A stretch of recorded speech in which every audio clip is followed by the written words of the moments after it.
Bismillahirrahmanirrahim. Assalamualaikum warahmatullahi wabarakatuh dan selamat sejahtera kepada semua. So, pada kali ini kita akan bincangkan tajuk kedua terakhir dalam sains tingkatan 3 iaitu cuaca angkasa lepas. Ini merupakan sebahagian daripada kandungan bagi sains KSSM untuk tingkatan 3. Untuk standard pembelajaran, pada akhir video ini, pelajar boleh yang pertama menerangkan dengan lakaran mengenai struktur dan fenomena yang berlaku di permukaan matahari. Yang kedua, pelajar boleh mewajarkan kepentingan magnetosfera bumi dan akhir sekali, pelajar boleh berkomunikasi mengenai cuaca angkasa lepas dan kesannya terhadap bumi. Ini merupakan matahari. Gambar sebenar yang diperolehi menerusi teleskop Hubble iaitu sejenis teleskop angkasa lepas. Matahari ini merupakan matahari yang menyinari bumi kita sepanjang hari. Masa kamu di tingkatan 1, kamu telah mempelajari tentang bintang. So, matahari merupakan sejenis bintang yang bersaiz sederhana. Pada kali ini kita akan bincangkan dengan lebih mendalam mengenai struktur dan juga fenomena yang berlaku pada matahari.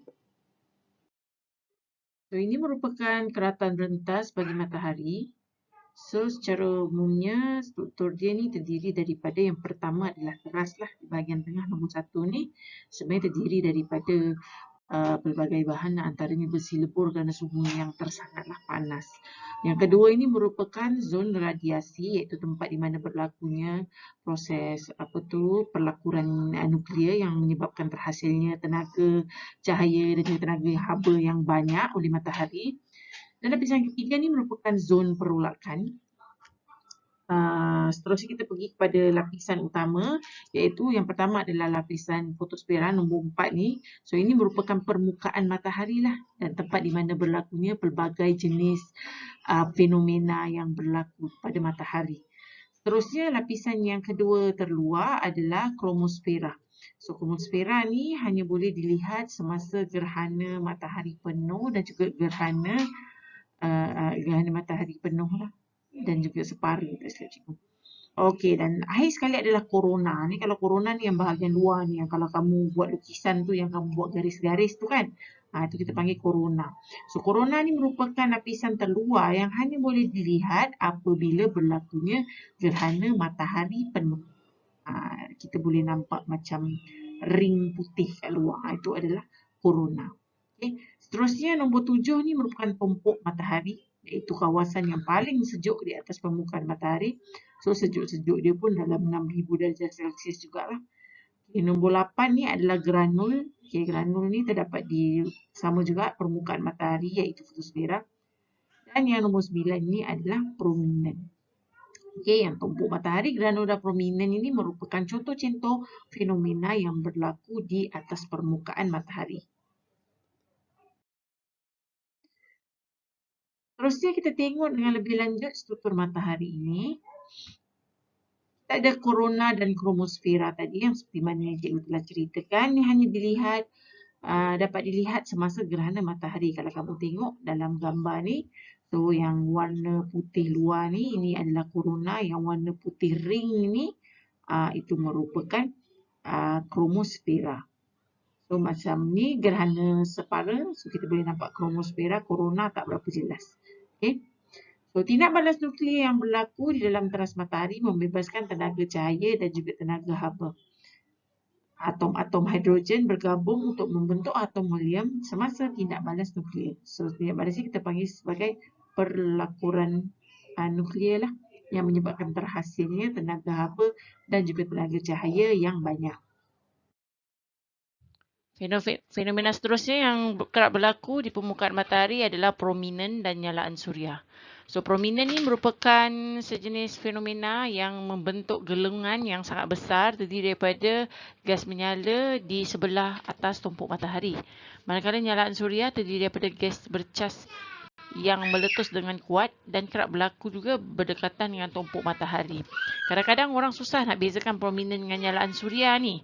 So sebenarnya perbezaannya yang utama adalah prominent ni dia besar, nyalaan suria ni lebih kecil lah kalau ikut perbandingan dan juga dia punya tempoh. Prominent ni selalu berlangsung seminggu hingga 2 minggu di atas permukaan matahari. Dia akan kekal. Manakala nyalaan suria ni hanya bertahan di satu-satu tempat tu dalam 2 atau 3 hari begitulah.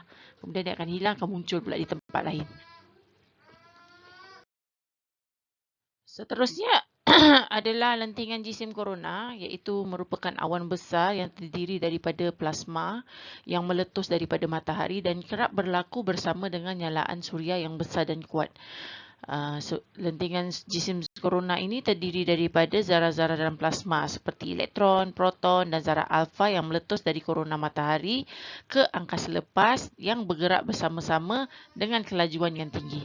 Manakala angin suria pula adalah angin yang membawa zarah-zarah bercas yang terbebas daripada matahari. So, ia mempengaruhi cuaca dan sistem komunikasi di bumi. Angin suria ini berlanggar dengan molekul-molekul gas di atmosfera. Dia boleh menghasilkan aurora, iaitu cahaya berwarna-warni pada waktu malam yang berlaku hanya di kutub utara dan kutub selatan. Kalau kutub utara kita panggil dia sebagai aurora borealis, manakala kalau di kutub selatan kita panggil dia sebagai aurora australis. So ini merupakan contoh aurora yang berlaku di kutub utara selalunya, sebab kutub selatan ni jauh sangat nak tengok. Kalau di kutub utara ni tempat favourite orang pergi adalah di Norway ataupun di Iceland. Di sana memang ada pelancongan khas untuk menonton ataupun memerhatikan aurora ni, sebab tempat tu jauh. Lagi satu, tempat ni dia punya waktu siang dia sangat pendek berbanding dengan waktu malam. Kadang-kadang waktu siang dia cuma ada dapat cahaya matahari 2-3 jam je, lepas tu dah gelap balik. Kalau kamu nak tengok dengan lebih jelas, kamu boleh tengok dekat Google lah. Banyak sebenarnya. Dia sebenarnya cahaya ni dia bukan statik dia macam bergerak, macam menari begitu. Macam betul orang panggil dia sebagai pertunjukan cahaya. Okey. Seterusnya kita tengok mengenai apa itu magnetosfera bumi. So, magnetosfera bumi ini ialah suatu ruang di dalam angkasa lepas yang meliputi bumi, di mana medan magnet utama ialah medan magnet bumi. So, angin suria ni menyebabkan pembentukan magnetosfera. So, seperti mana yang kita pernah belajar dulu, bumi kita mempunyai medan magnet sendiri. So, apabila angin suria bertiup, maka dia akan mengubah sikit bentuk medan magnet bumi. Kalau kamu tengok macam ni, dia jadi macam sengit kan. Ni akibat tiupan angin suria lah. So, ia merupakan sebagai orang kata perisai ataupun pelindungan kepada bumi. Cuaca angkasa lepas pula ialah fenomena yang berlaku di permukaan matahari dan di angkasa lepas. Termasuklah yang kita dah belajar tadi semua lah.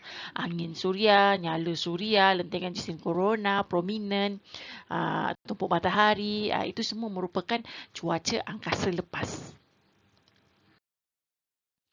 Seterusnya kita tengok ribut pancaran suria pula. Ribut pancaran suria berlaku apabila letusan magnet berskala besar dalam matahari sering menyebabkan lentingan jisim korona dan suria yang mempercepatkan gerakan zarah-zarah atmosfera matahari.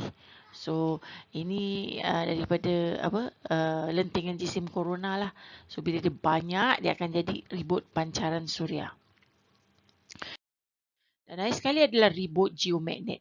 Ini merupakan suatu gangguan sementara magnetosfera bumi yang disebabkan oleh gelombang kejutan angin suria atau awan medan magnet yang berinteraksi dengan medan magnet bumi dan menyebabkan aurora yang hebat. So, ini menyebabkan aurora lah daripada angin suria. So, angin suria, so dia bila bertiup, dia akan menyebabkan perubahan kepada medan magnet bumi dan menyebabkan magnetosfera bumi akan jadi macam sengit lah.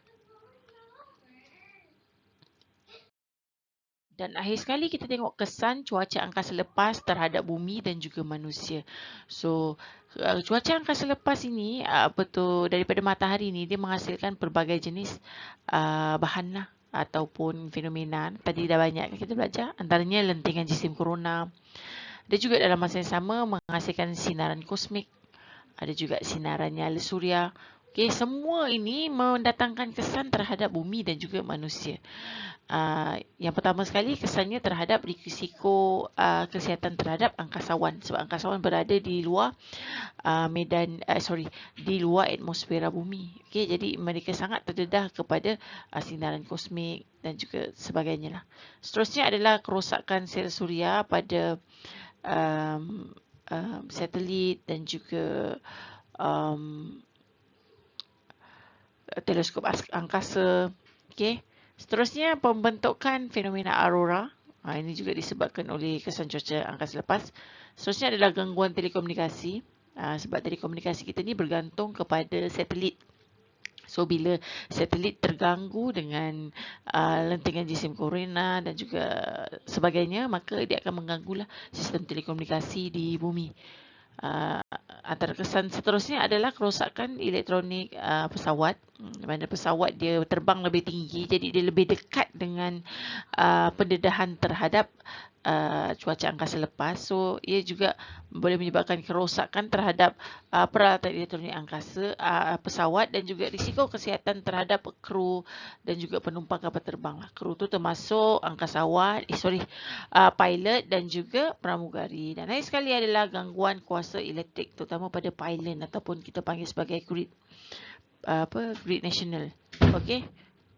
Yang ni memang akan terganggulah disebabkan oleh grid ni dia mempunyai pylon ni dia ada elektromagnetik yang kuat sebab dia membawa kuasa elektrik pada voltan yang sangat tinggi. Jadi dia memang akan sangat terpengaruh dengan